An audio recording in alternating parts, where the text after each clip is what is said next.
Assalamualaikum warahmatullahi wabarakatuh. Bismillahirrahmanirrahim. Alhamdulillahirrabbilalamin. Wassalatu wassalamu ala nabiyya Muhammadin wa ala alihi wa sahbihi ajma'in, amma ba'd. Ikhwani fillah rahimakumullah. Semoga sobat dalam keadaan sehat walafiat dan dalam lindungan Allah Azza wa Jalla. Jumpa lagi dalam video kisah mu'alaf. Dalam video kali ini, saya akan mengajak sobat fillah untuk menyaksikan lalu mengulas sebuah kisah yang datang dari seorang mu'alafah. Tanpa berpanjang lebar lagi, kita langsung saja menuju videonya.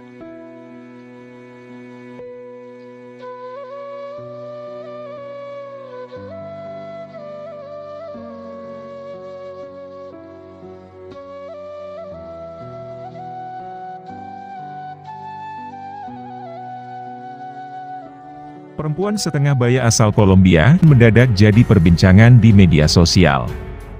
Menjadi mualaf, Aisyah Anissa tinggal di Bogor, Jawa Barat, dengan mengandalkan dari hasil memulung. Setelah viral, kini dia tak sendiri lagi menanggung beban hidupnya. Beberapa kalangan dan komunitas mulai berdatangan untuk memberikan bantuan kepada dia dan anaknya. Kisah pilu Anissa, perempuan 50 tahun itu mulai didatangi banyak orang. Rata-rata mereka yang datang karena merasa prihatin dengan kehidupan Anissa yang sehari-hari memulung. Tapi sekaligus takjub dengan prinsipnya dalam menjaga keyakinan. Umumnya, warga negara asing yang tinggal di Indonesia selalu hidup berkecukupan. Minimal, tidak perlu memulung hanya untuk memenuhi kebutuhan dasar hidupnya. Tapi tidak bagi Aisyah Anissa, yang bernama asli Marta Eugenia Rojas Avila, justru hidup dalam kepapaan di kota hujan. Sehari-harinya, ia mencukupi kebutuhan hidup dengan memulung. Raisah, 20, anak sematawayangnya yang tinggal serumah dengannya kian menambah kepiluan hidup Anissa. Raisah hanya bisa terbaring dan terkulai lemah karena penyakit kanker darah dan stroke sejak setahun lalu. Diajak bicara pun sulit. Ia sudah diobati berkali-kali dari satu rumah sakit ke rumah sakit lainnya, namun, penyakitnya tak kunjung sembuh. Anissa pun tak memiliki biaya tambahan untuk mengobati Raisah. Kisah Anissa yang ramai diberitakan, rupanya dilirik oleh Yayasan Baitul Mal dari perusahaan listrik negara. Mereka, bersama 4 orang timnya, datang langsung ke kediaman milik Anissa di Kampung Curug Mekar, Kelurahan Curug Mekar. Mereka memberikan bantuan uang tunai santunan sebesar 4 juta rupiah untuk Anissa. Sebenarnya kami sangat terketuk dengan perjuangan Anissa bertahan hidup. Ditambah anaknya bernama Raisah juga menderita sakit lumpuh, kata Koordinator Bidang Pemberdayaan YBM LPM Badawi kepada Radar Bogor, Jawa Post Group. Secara fisik, kontrakan tempat tinggalnya cukup layak dan jauh dari kesan kumuh. Tak terlihat banyak perkakas dan barang-barang di dalam rumah berukuran sekitar 4 kali 5 meter itu. Radar Bogor mendatangi kediaman wanita 50 tahun itu menjelang siang, sekitar pukul 12. Akses ke rumahnya cukup sempit. Hanya bisa dilalui kendaraan roda 2. Saya berkali-kali harus bertanya kepada warga setempat. Meski banyak yang mengenalnya, namun jarang orang yang tahu rumahnya. Setelah beberapa menit mencari, akhirnya ketemu. Orangnya kebetulan sedang berada di rumah. Maklum dia harus terus mengontrol kesehatan putrinya Raisah, 20 tahun, yang hanya bisa terbaring di kasur karena penyakit leukemia, kanker darah, yang dialaminya. Aisyah Anissa sebenarnya bukan nama aslinya. Nama itu baru dia pakai 20 tahun silam, semenjak dia memutuskan masuk Islam. Di negara asalnya dan dokumen imigrasi, nama Marta Eugenia Rojas Avila masih menjadi identitasnya. Dia juga masih berstatus warga negara asing, WNA. Kepada wartawan dia pun lebih senang dipanggil Anissa. Nama itu diberikan oleh seseorang yang mengislamkannya saat ia tinggal di Bandung beberapa tahun lalu. Awalnya, Anissa enggan membuka diri. Dia masih belum terbiasa dengan media. Namun, lama-kelamaan sikapnya mulai mencair. Berkat Nuh, Ketua RT Februari 04 Curug Mekar yang mau meyakinkannya. Nuh kebetulan salah satu orang yang dekat dengan Anissa. Tim Radar Bogor.id memang sudah janjian untuk bertemu dengan Nuh di kontrakan Aisyah. Hal pertama yang Anissa share adalah tentang kondisi anak semata wayangnya Raisa. Dara 20 tahun itu lumpuh. Tak bisa berjalan atau sekedar duduk. Sebagian organnya tidak berfungsi dengan baik akibat stroke. Bagian leher bengkak. Sementara kakinya terlihat seperti bekas luka lebam akut. "Nih lihat," kata Anissa menunjukkan beberapa sisi kaki anaknya kepada wartawan. Terlihat jelas bekas-bekas luka lebam berwarna merah di kaki kanan dan kiri. Rupanya, bekas luka itu sudah lama ada. Dari balik luka inilah, Anissa mulai terbuka.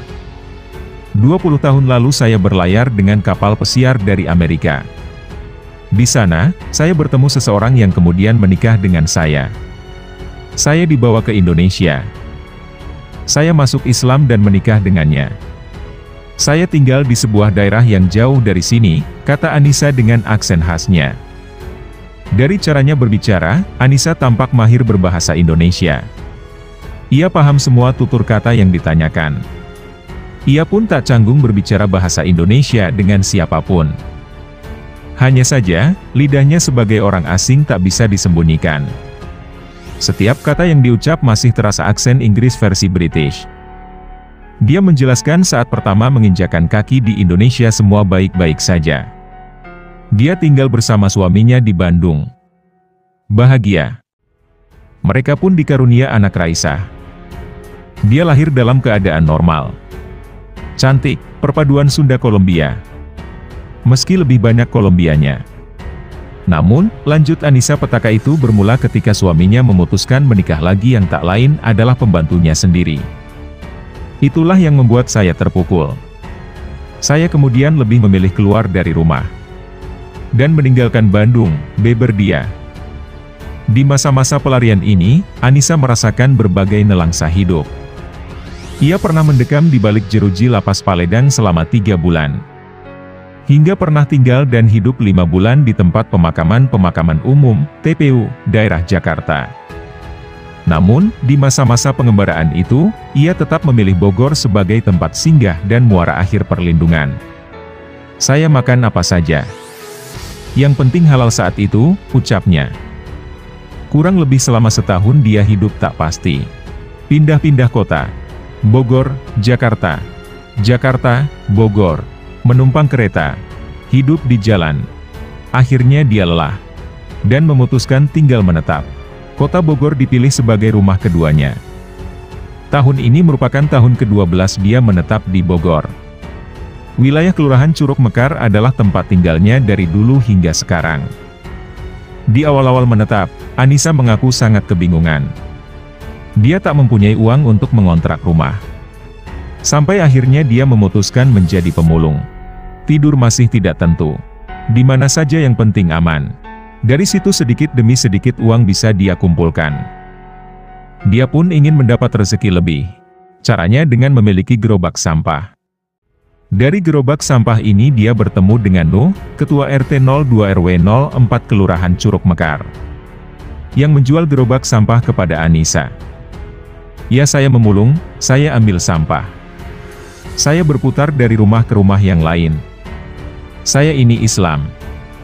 Agama saya tidak melarang saya untuk memulung. Tapi agama saya melarang saya untuk menjadi pengemis dan peminta-minta. Lebih baik saya jadi pemulung daripada harus meminta dan mengemis kepada orang lain, ucapnya.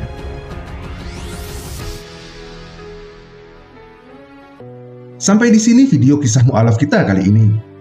Semoga kisah dari narasumber kita tadi bisa memberi manfaat yang besar bagi kita semua yang senantiasa berikhtiar sepenuh hati dan tenaga untuk terus mendekatkan diri kepada Allah Subhanahu wa Ta'ala. Sebelum saya pamit, sekali lagi saya minta waktu sejenak untuk memohon kesediaan Sobat Fillah dalam mendukung channel kami ini. Karena mustahil bagi channel kami ini dapat terus bertahan dan terus menghadirkan konten-konten dakwah tanpa dukungan Sobat Fillah. Untuk mendukung kami, Sobat hanya perlu like video ini, subscribe, serta aktifkan notifikasi agar Sobat selalu memperoleh informasi ketika video terbaru kami ditayangkan. Kemudian bagikan atau share video ini melalui berbagai akun media sosial yang Sobat miliki agar ada lebih banyak saudara kita yang bisa memperoleh manfaat dari kisah narasumber kita tadi. Dan yang tak kalah penting, tuliskan komentar sobat tentang video ini. Atas dukungan Sobat Filah, saya ucapkan jazakumullah khairan katsiran. Insya Allah, kita berjumpa kembali pada video berikutnya. Wabillahi taufik wal hidayah. Wassalamualaikum warahmatullahi wabarakatuh.